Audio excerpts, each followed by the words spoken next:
تمام روح خانم مادر غم پرورم بود. جهان پر بود از آواز خدا تا مادرم بود.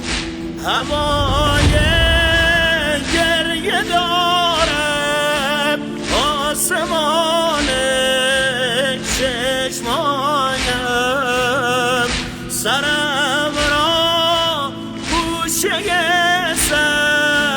سجاده او میگذارم. همه اجار و سمت دار مادر را شنیدم، ولی تنهایش را بین آن کوچه ندیدم. مرو مادر، مرو مادر، مرو ای فاطمه جان. مرو مادر، مرو مادر، مرو ای فاطمه جان. تو رفتی یا سکوت کوچه آمانده برایم، بقایای غم قلب تو جا مانده برایم.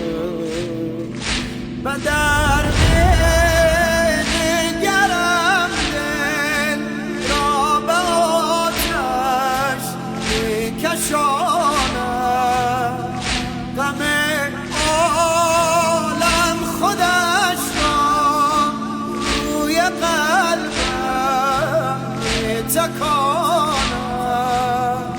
غم ما در میانه سینه من میزند سوز، زده این جای خالی جان من را تا ابد سوز.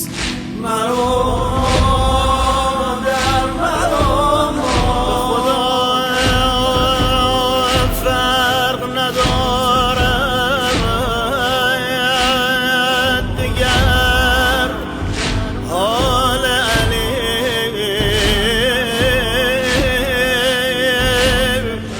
خانه بی فاطمه جارو بخورد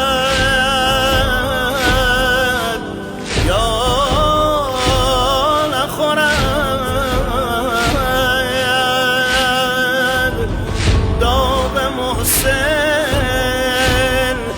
به دل آل علی خواهد ماند. حال نوک مسمار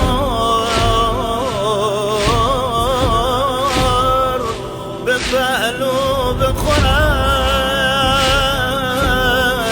یا نخورد.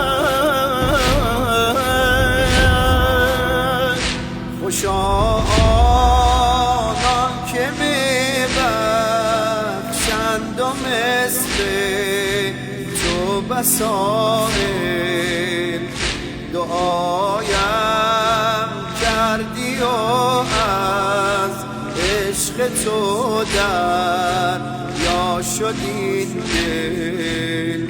ز تو آموختم خیرات و محتاج تو هستم. اگر بر سفره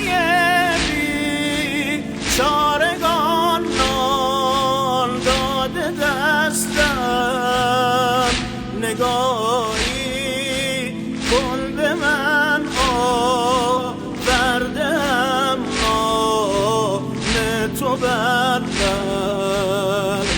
دخیلک فاطمه یا علی ای عشق زد